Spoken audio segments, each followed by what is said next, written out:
Quin és el nom i data de fundació del vostre col·lectiu? El actual nombre del colectivo es Revuelta Violeta, aunque en un principio, a mediados de abril de 2014, nosotras nos unimos a la célula general de todo el estado que se llamaba Skunk Girls y a mediados de abril de 2015, justo al año, nos desligamos porque dentro de este colectivo surgieron actitudes transfobas y amiguismos dentro de este cuando surgía un conflicto y transformamos Skunk Girls a Revuelta Violeta y nos presentamos oficialmente en el 1 de mayo de 2015. Quina és l'edat mitjana de les persones que integren el grup? 22-23 anys, més o menys. Amb quins objectius va néixer? En un principi van néixer amb l'objectiu de formar-nos entre nosaltres primer i era, aglutinar, fer un col·lectiu de gent jove, formar-nos nosaltres primer i adquirir més consciència i després ja passar a fer tallers o donar xerrades o coses així, no? D'aquest estil. Ja està. Aquests s'han canviat al llarg del temps? Sí, conforme hem avançat ha canviat la nostra formació també i diguem que s'hem ampliat cap a altres lluites com seria, per exemple, l'antifeixisme, en el que hem col·laborat en col·lectius de base que són de caràcter més antifeixista que feminista. Principal. ¿Quantes persones iniciaren el col·lectiu? ¿S'ha incrementat o disminuït? En un principio, cuando formamos Skunk Girls, seríamos unas 15 personas aproximadamente, pero con la transformación de Revuelta hubo un boom y seríamos como 25 militantes más o menos.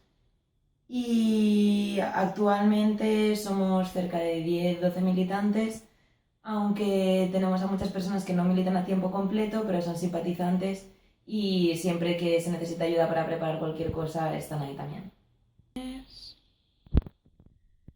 Com us organitzeu internament? Funcioneu amb càrrecs, comissions? Per què?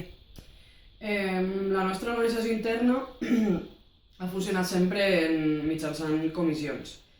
Abans ne teníem més, ara s'han quedat en dos, que són les de màrqueting i tesoreria, i després tenim també la de comunicació, que són més que res xarxes socials, contacte amb altres col·lectius, etc. I dins de màrqueting bé organitzem dissenys per a cartells, o per a samarretes, o per a xapes, que sí, que vulguem vendre. Per què? Pensem que és una bona forma d'organitzar-nos i sempre ens ha anat d'aquesta manera. Amb quin àmbit de treball us dediqueu? Quines activitats haveu desenvolupat amb anterioritat? Revuelta Violeta se dedica sobre todo a la formación y a transformación de la sociedad para que ésta sea feminista y participamos mediante talleres, organización de manifestaciones, charlas, actividades que normalmente suelen hacer. Us heu trobat amb algun obstacle o problema per dur a terme les vostres activitats? Quins? Com els heu resolt? Generalment no, no hem tingut cap problema i de fet hem tingut les coses prou fàcils. Com a molt a nivell organitzatiu, a nivell intern. Exteriorment, de moment, encara no hem tingut res greu. 3.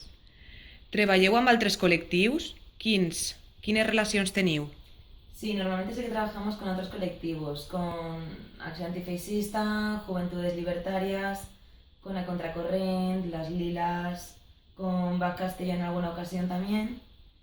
Y cuando hay algo así más importante, quizá como puede ser 1 de mayo, 25 de noviembre, cualquiera de estas fechas que son más importantes, sí que trabajamos a nivel organizativo con más colectivos. Y las relaciones que tenemos, pues, realmente son positivas. Trabajamos bien juntas y no hay ningún problema. Institucions, com són les relacions? Per què? Sí, a voltes, sobretot a nivell d'institut. I després també hem col·laborat en fundacions i associacions. En principi han sigut relacions senzilles, molt col·laboratives, molt bones i mai mos han ficat cap problema. Han sigut sempre facilitats. Quin ha sigut l'impacte de les vostres organitzacions respecte a l'àmbit més proper?